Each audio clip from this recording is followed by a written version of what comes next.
So Cyndi Smith, our speaker today, is a longtime gardener and active in environmental restoration projects since 2002.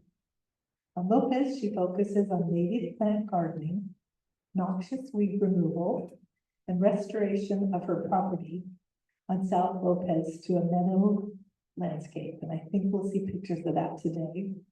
And under duress, I asked Cyndi what she was in another life.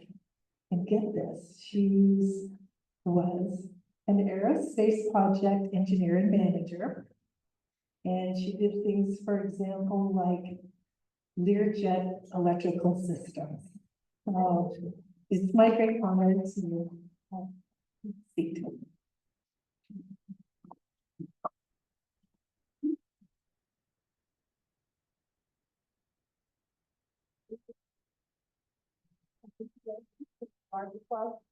And we're having giving me the opportunity to talk to you all about my favorite subject, which is meadow. Or hold it, you need to hold it pretty close to you. Closer, is this better? Perfect. Okay, thank you so much. Yes, so talking to you all about my favorite subject, which is native plants and meadow restoration. And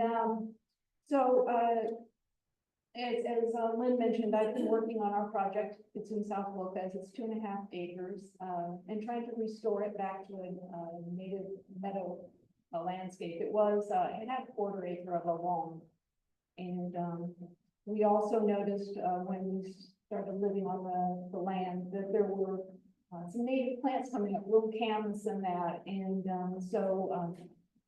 realized that there's some remnant meadowscape on the shoreline. And so we've been also trying to restore that back to more of a native landscape. And so I'm anxious to tell you all about it. First, I'd like to talk a little bit about just what a meadow is, and hope to explain that and why they're important to us and important to Lopez.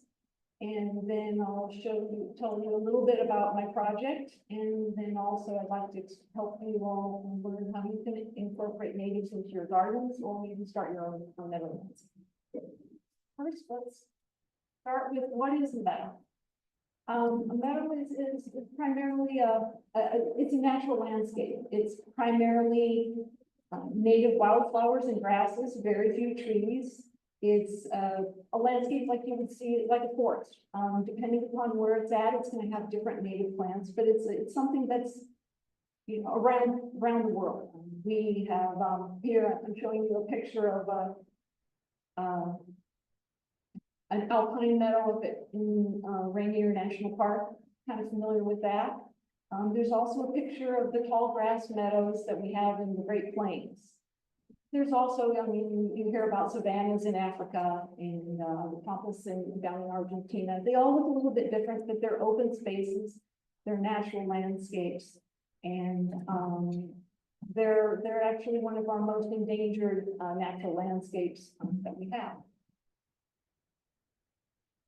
Here in Western Washington, we have 2 different types of meadows. Generally, there's upland prairies or meadows, and those have deeper soils. They're a little more inland. I've got 2 pictures here of examples. One is the Glacier Heritage Preserve, which is down by Olympia, and it's a lovely place. It's only open to the public 1 day a year. They have an appreciation day, but other than that, it's kind of it's kept more as a private preserve.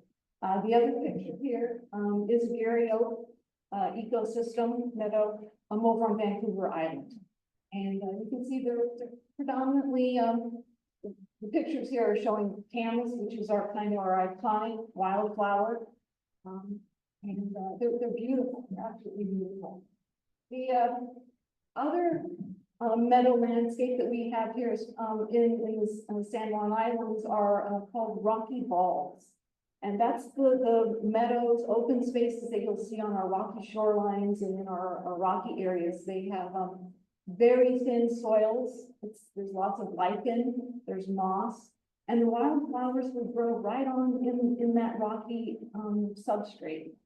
Sometimes between the rocks, there's a little bit of a swale, so there'll be a little bit of a deeper soil.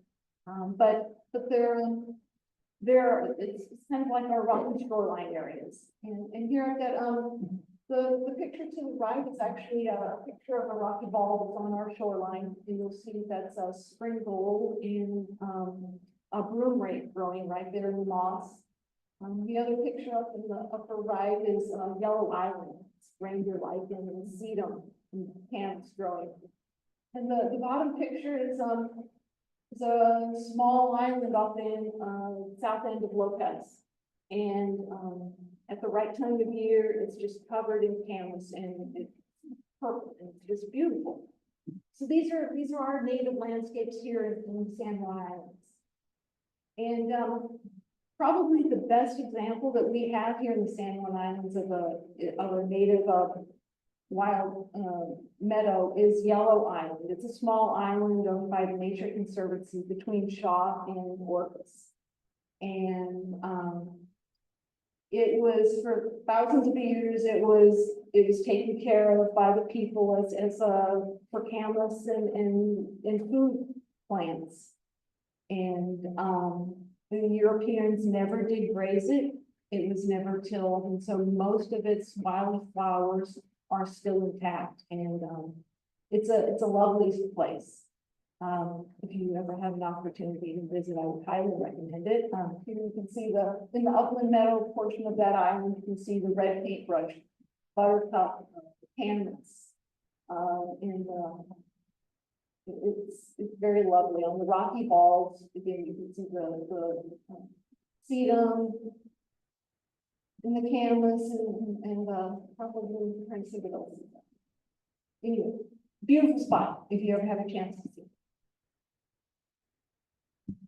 And one of the really amazing things about this landscape of meadows, it's not a single plant. It's a community of plants and wildlife, and they've been here forever. As the glaciers started to recede, these plants moved in, and they say it's 14,000 years ago. These plants and this wildlife have been together. And to the right there is actually just kind of a little picture of a bloom calendar that I keep. And I know whenever I see the first plant, it's kind of like my bingo card for wildflowers. I know when I first see it, the first bloom and then the last bloom, and you can see there, it's just basically a procession of wildflowers and colors all through, starts February through October. And the Burke tells us that we have 659 native plants species in the San Juan Islands. So there's a lot of diversity there in our natural landscape. And since this is a garden club, I thought I would go over what some of these beautiful wildflowers are that we have. They're unique. They're not something, if you go to the suburbs in Seattle, you're not going to see these plants. When you're on Lopez, you know you're at Lopez or at Iceberg because you see the chocolate lilies and that. And so these are some of my favorites. And these are plants that I've been growing and putting into the meadow that I'm putting on our property. To the right, I'll start at satin flower. There's a small population of that on Iceberg. There's a prairie star. There's spring gold, and my favorite probably plant of all is Romer's fescue. It's our native grass here. It's a bunch grass, and our native grasses here, I think maybe in all of Washington are all bunch grasses. It's a clump, and it doesn't form a mat like a lawn grass does. It allows the native plants and flowers to grow around it, and it provides habitat for ground nesting birds. It's a lovely grass. That's what you see there. Here, of course, is camas. I think it's everyone's favorite native plant flower. The shooting star, chocolate lilies, and hooker's onions.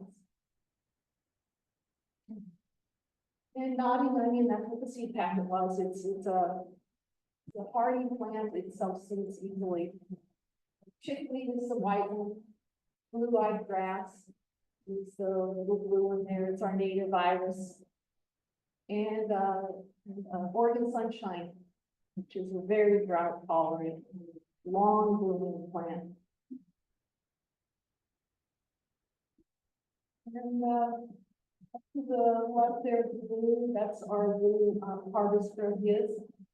Those are little bulbs and they're in the soil and there'll be thousands of them that come up. They come up like little blades of grass and they don't all bloom, but when they do, it's a lovely scene. There's our buttercup.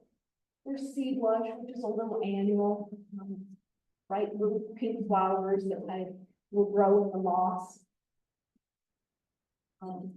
There's our lower left is our native cactus here, and we have some at Iceberg. So there's the dead canvas, and then there's also the Douglas aster.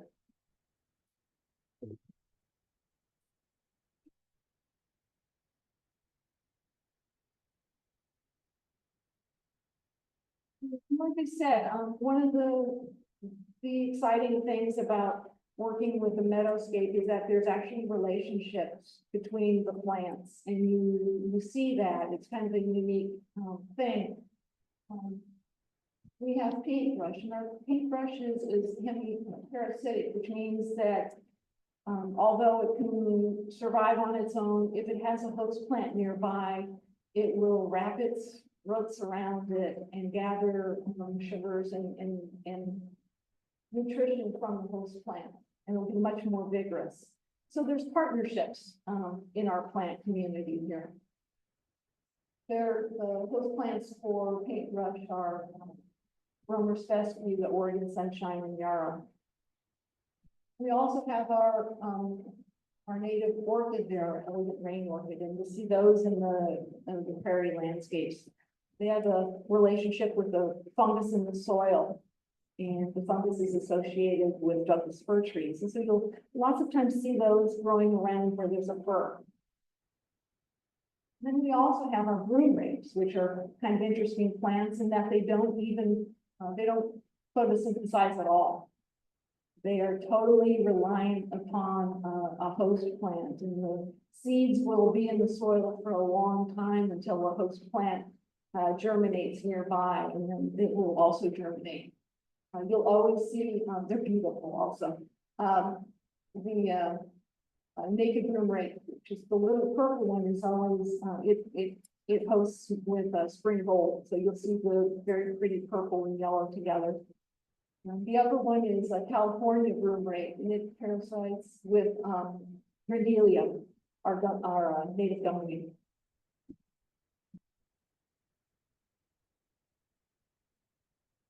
Then there's also our butterfly and native plant relationships. I think everyone's really familiar with the plight of the monarch butterfly and how it needs the milkweed. Well, all of our butterflies have a relationship with the native plants. And we've got 45 species of butterflies in San Juan County. And they're reliant on the native plants to lay their eggs for their caterpillars to feed upon. And here's a couple. I think on the left is the Moss's elephant, and its a host plant is our native sedum. It's a very pretty little butterfly. It's a little brown. We've got the swallowtail and the Taylor's checker spot butterflies, and we also have kind of the island marble, which is on an endangered species list, I think, and it's people are working to bring it back.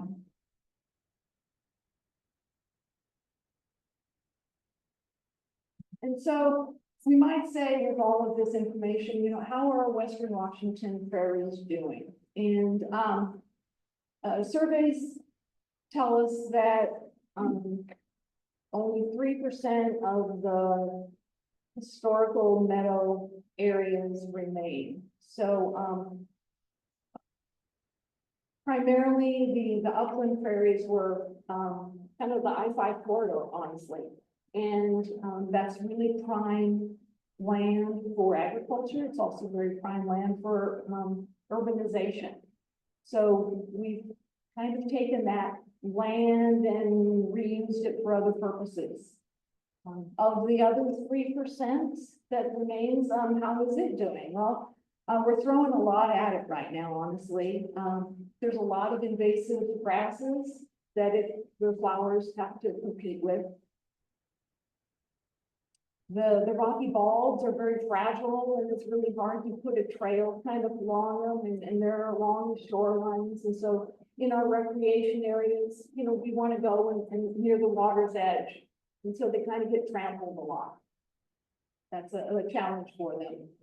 And they also suffer with shrub and tree encroachment.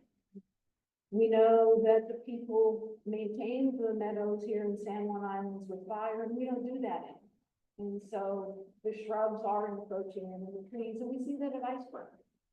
So, you know, it's kind of a challenge, and it's kind of interesting. I mean, they tell us also that like 28% of the, you know, old growth forest remains. And there's a lot of talk about preserving old growth forests, but not so much about, you know, our meadows. And sometimes I wonder why, and I think maybe it's because people haven't even seen meadows. Honestly, I had never seen one until, you know, I was much older and came to the San Juans, and I became so interested in meadows for restoration. There's some work for all of us to do, kind of to bring this ecosystem back and to bring it into kind of more of the spotlight, and to say, you know, what it really does for us. And as gardeners, this is something that we can really help with. And part of the real problem about losing all of this ecosystem is the biodiversity loss. And here's just kind of some very some pictures that I found of some of our more iconic, you know, charismatic creatures that we've lost in the San Juan Islands. The Vesper sparrow is no longer at Cow Point. The island marble I mentioned is on the endangered species list. There's a white-topped aster, which is a very small population still at Iceberg for the San Juan, in the San Juan County here. Slender crazy meat is also at Iceberg, but I believe that's its only population in the San Juans. Golden paintbrush, which is one of my favorite plants. It's beautiful. It was on the endangered species list. It's been taken off, but it's a very rare plant in the San Juan Islands. Horned lark. It's a grassland nesting bird. Feelers, check spot butterfly, and most of the western bluebird. So these are just some of the species that are rare or not here anymore, and mostly it's because they don't have a place to live.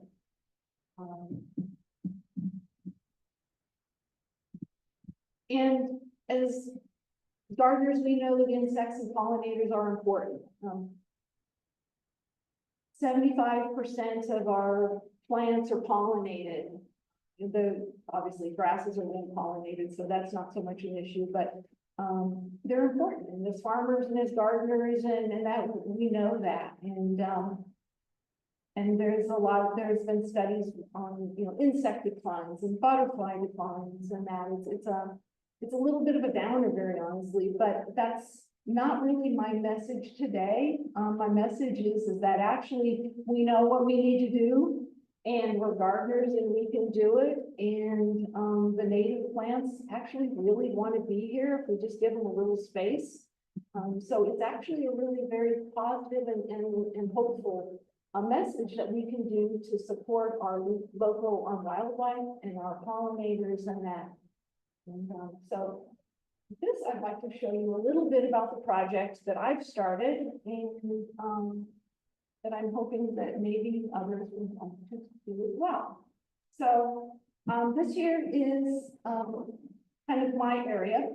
The picture to the left is our neighborhood. We have 4 acres of just basically grass. It's lawn, and our property has a 1/4 acre of that.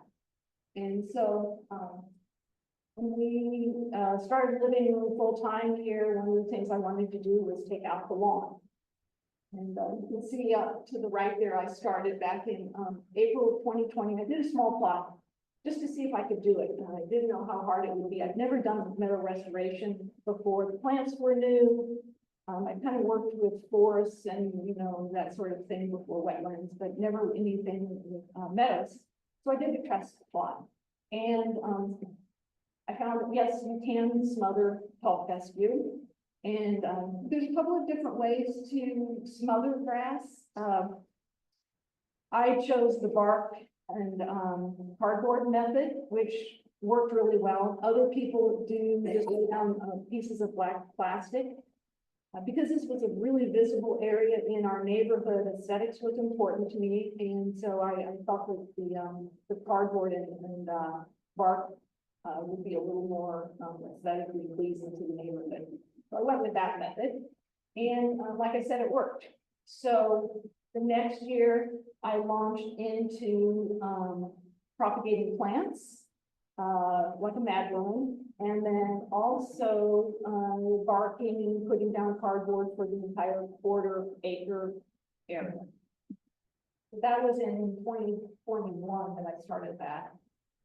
And here's just a little bit of some information on how I did propagation. I used stubby trays. That's kind of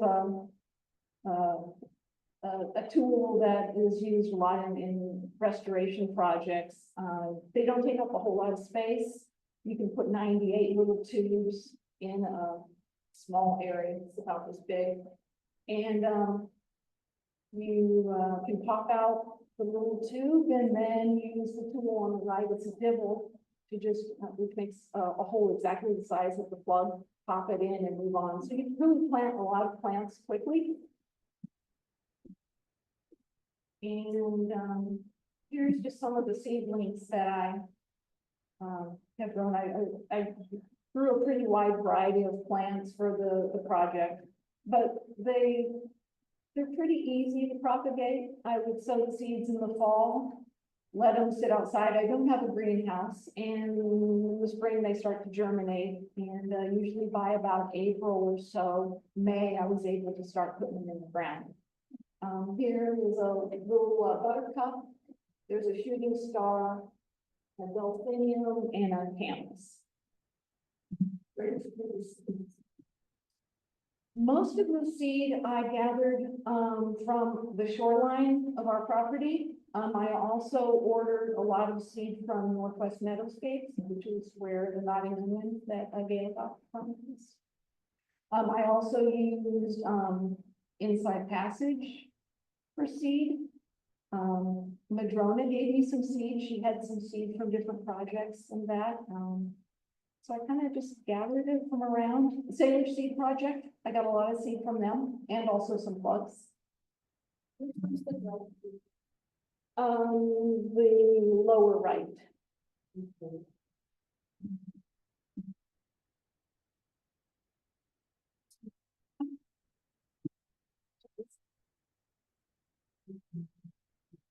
Territorial, okay. Okay. Was that like a meadow mix? Or was that a meadow mix of seed? Okay. Yeah, so there's some good options out there. That's, Oh, was that a winter stratification, like planting those seeds in the fall? yes.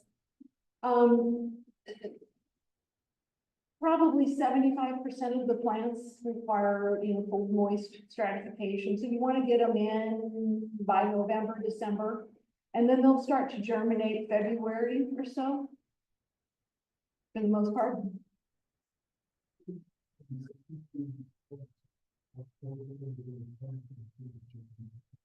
I planted them every 8 or 9 inches apart.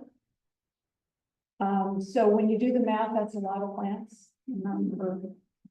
So, anyway, here's a picture of the plot. So in 2022, I started planting the plugs, and I'm still at it, honestly. But that's what the area looked like after a year.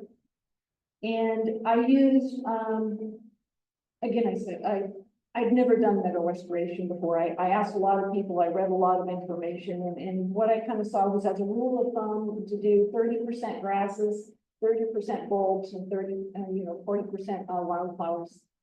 And that's basically what you can see there. I've got a little netting there for some protection for deer. But you can't see the wildflowers in this. That's mostly the grasses, but they're there and they're just small. And then the following year, or the later in the fall, here's a picture. The grasses had gone to seed. They've gotten a little bit larger. You can see some of the wildflowers are starting to show.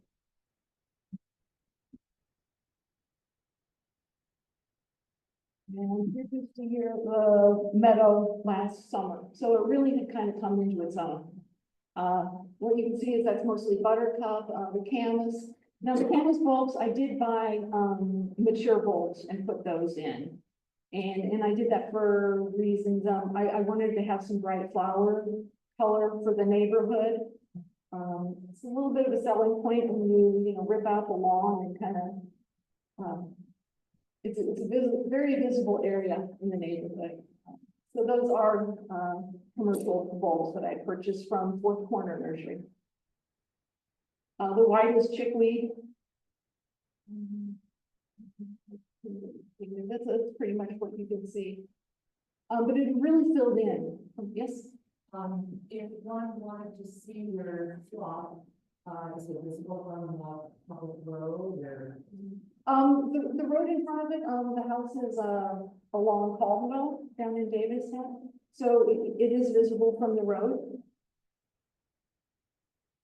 It's the camas, I'll tell you right now, is not blooming yet. Wait a couple of weeks. And then later in the summer last year, here's what it looked like. You can see the buttercup is still blooming. The camas has gone to seed. There's a couple of blooms there, but the chickweed is still there. It's kind of difficult to see, but the blue-eyed grass with the little blue blooms are in there. Nodding onion is just starting to come on as well. So it's kind of like a cascade of colors all through the summer.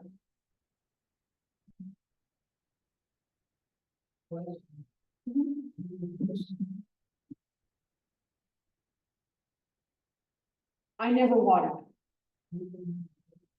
Even when I first started. Now, I will say that this is a very, this is a kind of a wet area. But no, in general, honestly, even on the shoreline when I put in, which is like rocky and, dry, I don't water anything. They're native plants and they really are pretty resilient to about what you throw at them. I try to get them in the ground, April, May time frame, but no. And in fact, it's kind of interesting. So we're our neighborhood's on a community well, and there's restrictions on watering plants, obviously. And so I got a lot of questions from neighbors about how much I was watering things. And it was like, no, these are native plants. You don't need to water them.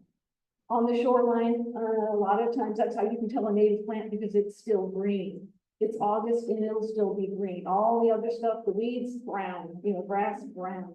Native stuff, the yarrow, Oregon sunshine, gumweed, it's still green.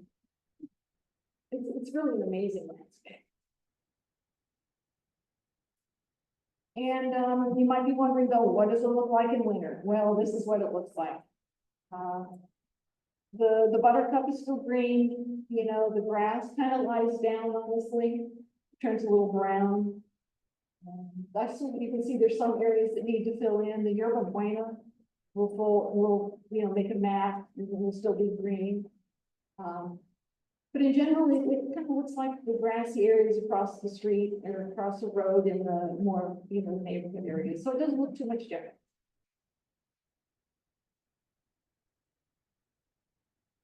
And if you're thinking about maybe doing a meadow on your own, just some ideas and things that I would recommend is keep it manageable. And that's where I really went wrong. understand the resources that it requires, which I didn't. You know, so if you do a plug every 8-9 inches, and say you've got, you know, a 20 by 20 plot, you're gonna need, you know, for 400 square feet, you're gonna need 600 plugs or so.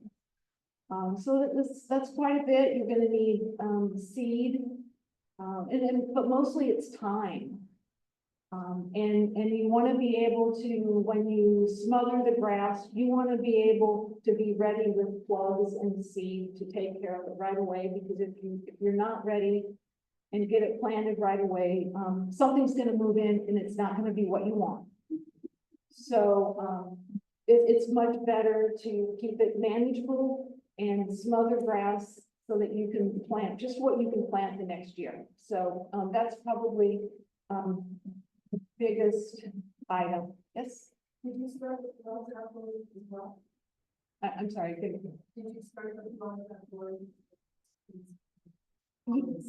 Yeah, so I just have a little area off to the side. I mean, that's kind of my plug area right there. And so I just have my trays and I just have my plugs. I leave them outside. I don't have a greenhouse. For the most part, they do fine. The really bad freeze that we had in winter 2022 killed most of everything I had. So that was another problem. So I didn't have anything to really the next year to plant. I had to kind of restart. So there's some ups and downs.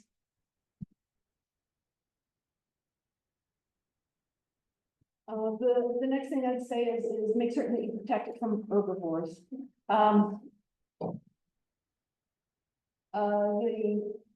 When it's small, first of all, you know, there's 4 acres of grass. Well, the deer don't want European grass. They really don't like to eat that. What they want to eat are your wildflowers. That's what they like. That's what they've always eaten, right? So, yeah, 4 acres and all the deer are in my meadow. So there's a little satin flower that I have, and you can see that that's basically a deer bite. And so if you don't have the area protected, which I didn't for the first couple of years, they come through and your plug's gone.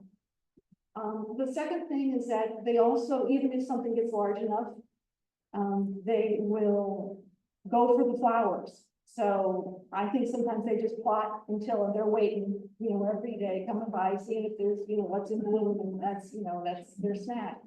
What you really want are your plants to get large enough to flower and go to seed, and then you start germinating so you can really fill in. And that's really key, I think, to your project being successful. So fencing and, you know, protecting your plants, especially when they're small, is really, really important. And the last thing is continually weed, especially out if you have European grasses coming back in. And what I found is, like I said, you really want stuff to be able to self-seed on its own. This right here, so the picture on the right, believe it or not, that is canvas that has self-seeded that densely. So if you have nice open soil that's not European grasses, and because European grass, it makes like a mat, you know, like a fit carpet. That's what we, you know, love for our lawns, but nothing will germinate in that, or at least not our native wildflowers. So you need to make certain that you keep the grasses out. The picture on the left is a buttercup that's self-sowing. And so when it gets to that point, it will self-sow. You know, once it gets dense enough, there's not room for the weeds to come in.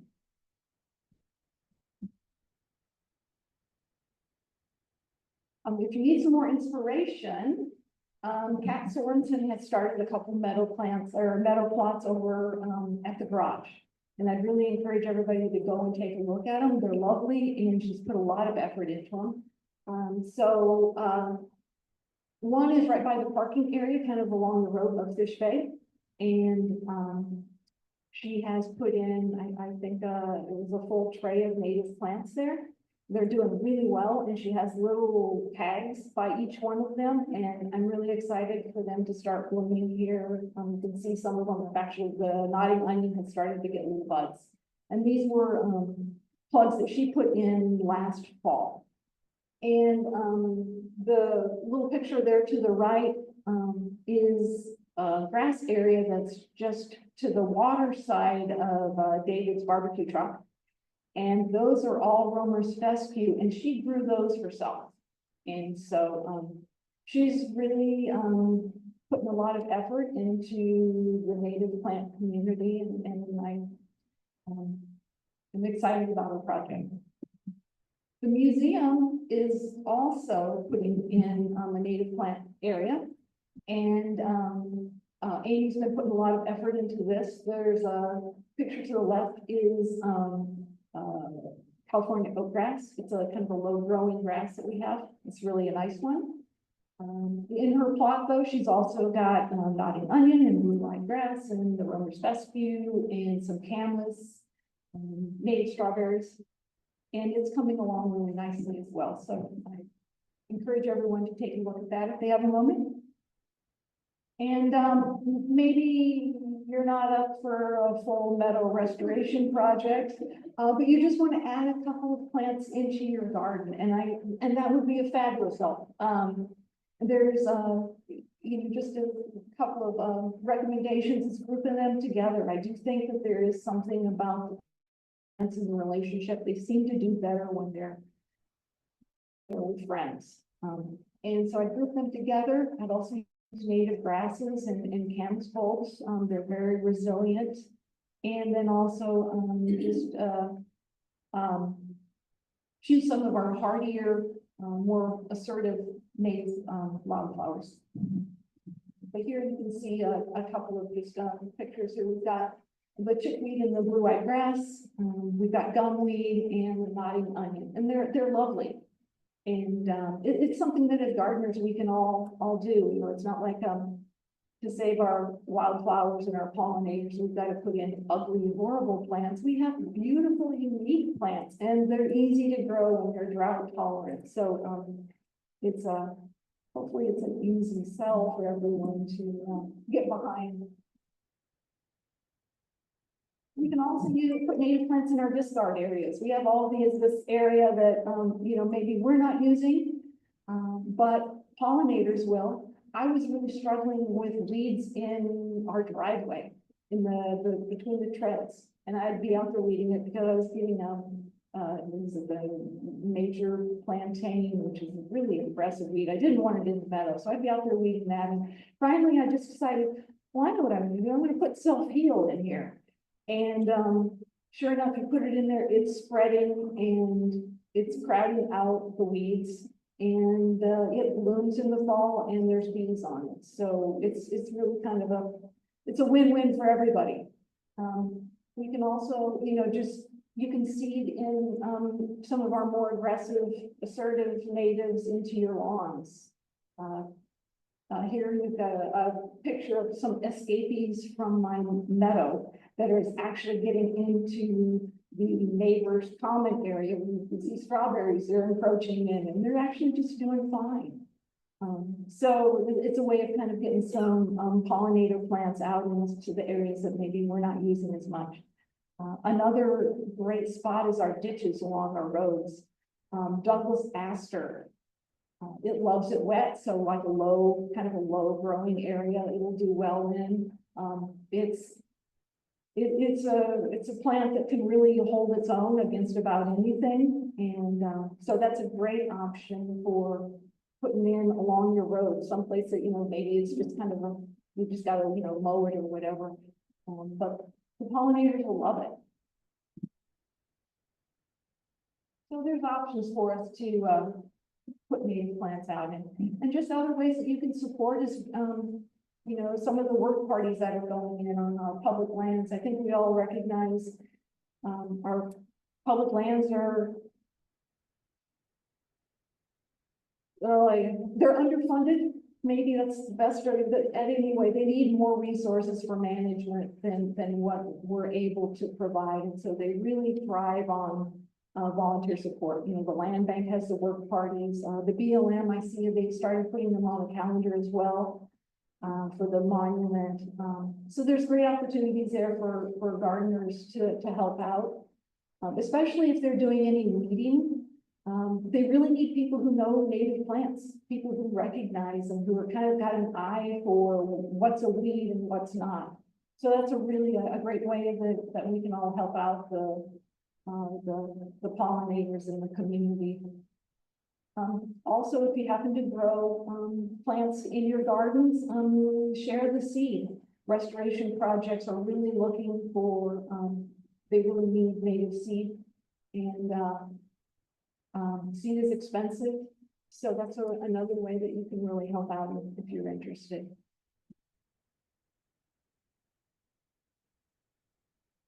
Here I've just got a couple of links in case anyone wants to go back later and look at it. And that is it. So,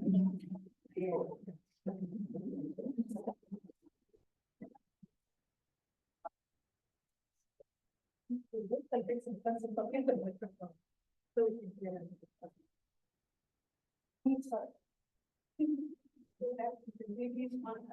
The resources? Sure. Thank you. Sure.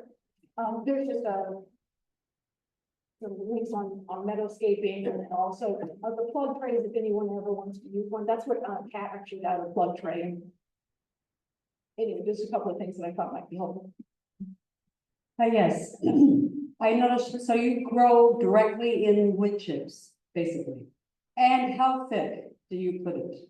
So I did wood chips probably 6 inches. Probably less than that would have worked as well because I put down cardboard.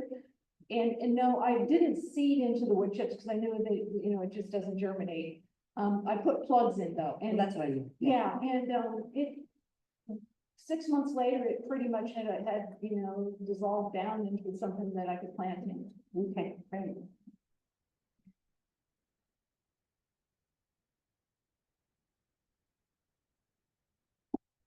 I also, another source for native plants is the land bank. Yes. And they, on their website, have a sale in the spring where you can, order them. A couple of years ago, I ordered several different varieties and I had them, getting ready to plant, and I put them on the top of my car and then forgot about them and drove up the island. One group was still there, but the rest scattered around, I guess, along the center road. Hope maybe somebody will appreciate them if they seeded, but I contacted the land bank after this accident and they replaced them all and didn't charge me. I thought that was really sweet. Yeah, no, absolutely. So they have a spring and fall native plant sale.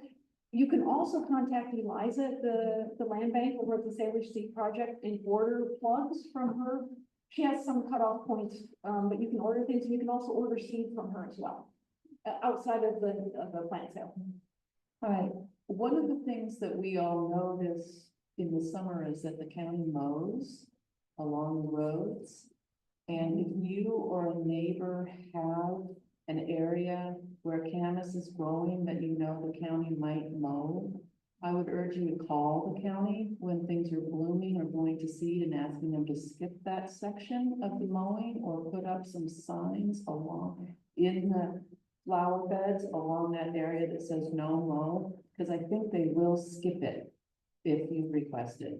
And that gives all of the native wildflowers a chance to bloom, go to seed, and it's hope. So thanks.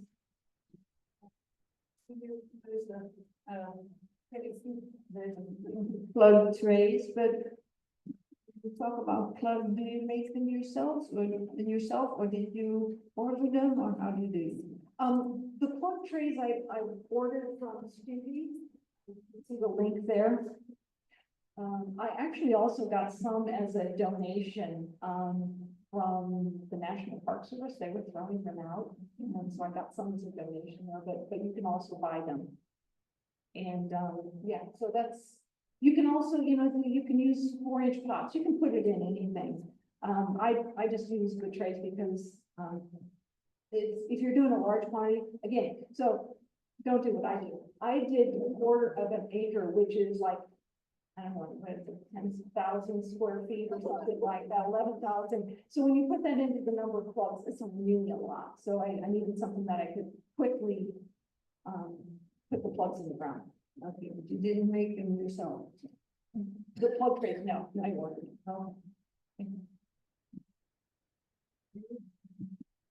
What did you use for soil in the flood trays?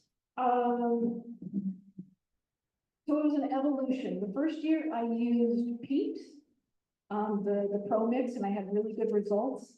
And then I chastised myself because I was using peat, which is kind of a, you know, a non-sustainable item. So then I went to, coconut coir and a little bit of compost. And I had pretty good results. And then the final thing I did is I added sand to it. And I think that was really the kicker that really helped. So yeah, coconut coir, you can get it at Sunset. They sell like a big block of it. And sand and a little bit of compost.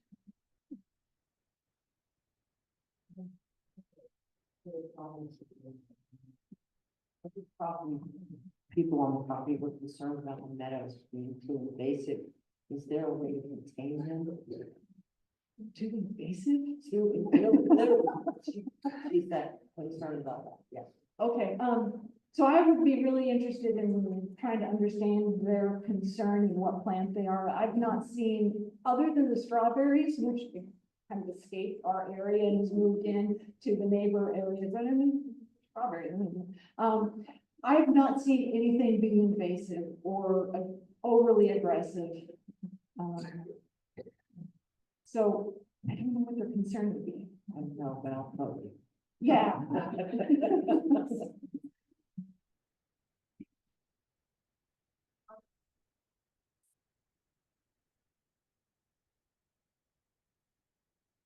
Okay, maybe that's their, and that's, so the non-native buttercup, the creeping buttercup, ranunculus repens, is very invasive. Our native buttercup is not, and so maybe that is their concern.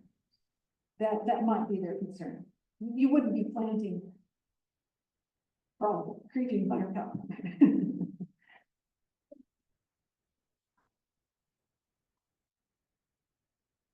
Uh-huh. There's an invasive orchid. There is, epicatus? I know I'm not saying it right. There is an invasive orchid. That I bet he's thinking of. Our rain orchid is not invasive. Yeah, you might want to check. So I've got a little picture also. I mean, I can show you what the native one looks like. If you start pulling them out, they'd be gone. So it might be the non-native invasive one. And there's one on the, it's even on the noxious weed list. So maybe that's what he's looking at. First of all, I want to say thank you for your presentation. The second thing I'd like to say is build it and they will come. I have always been a lover of the entire systems that nature had originally. I do native plants for the Native Plant Society in Maryland in the Appalachia area for years. I mean, I was propagating all the different kinds of native plants that I could see were all of a sudden disappearing because of development. I also was a beekeeper. So the reason I grew native plants was to supply my honeybees with nature's pharmacopoeia that we've managed to destroy. So I will say that build it and they will come, which is the beauty of the native plants and their relationships and the entire system that is related to it. Also, we focused in our county in Appalachia on saving the monarch butterfly. You know, so the school children were growing all sorts of plants, especially the milkweed. And so when we identified along the roads milkweed patches, we had the county department bypass those spots. So working and dialoguing, communicating I think it's really important, and if that is what your mission is, you have to get everybody on board. And so thank you for that. And That's all I have to say. Any other questions? Thank you. No, I appreciate your work as well. Did I miss anybody? Wow, that was very fun. Really.